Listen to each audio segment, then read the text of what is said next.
Hey everyone, this is Ayantika, your legal faculty here at CLATapult, and in today's video, let us talk about the new Income Tax Act of 2025 and what major changes has it brought compared to the old Income Tax Act of 1961. For over 60 years, India's direct tax was governed under the Income Tax Act of 1961. Over time, it became extremely complex because of constant amendments, inserted provisos, explanations, and overlapping provisions. It was often criticized for being difficult to interpret even for professionals. The Income Tax Act of 2025 is essentially a structural overhaul aimed at simplification, clarity, and modernization of the tax framework. Now, let us talk about the important changes. First is the introduction of the term tax year. Under the 1961 Act, we had two different concepts: previous year and assessment year. Previous year was the year in which the income was earned, and assessment year was the following year in which income was assessed and taxed. This dual terminology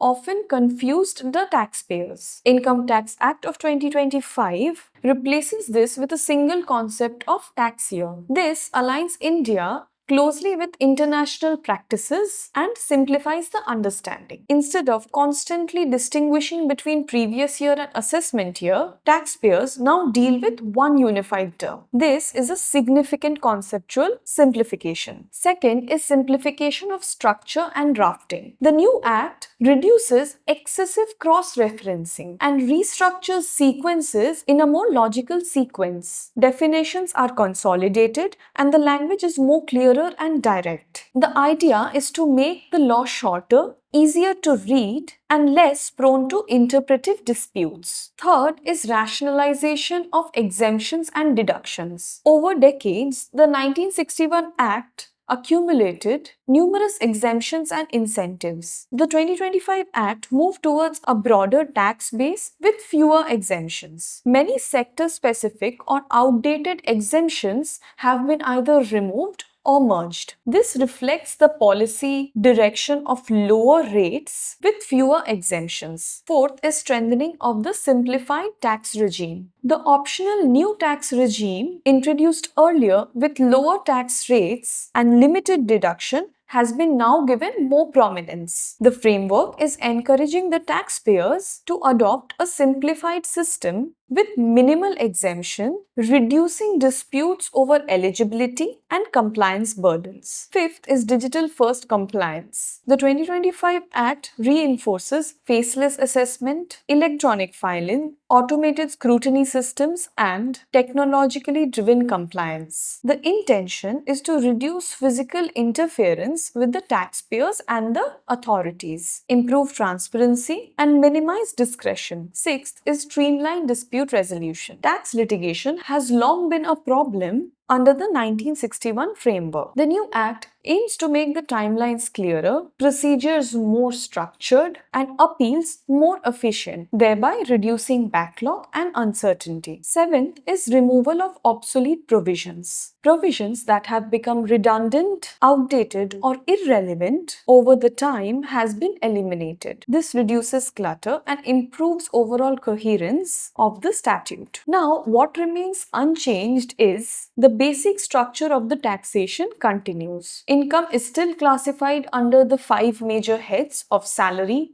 house property, capital gains, business or profession, and other sources. Concepts like residential status and total income still determine tax liability. The constitutional power of the Parliament to levy income tax also remains the same.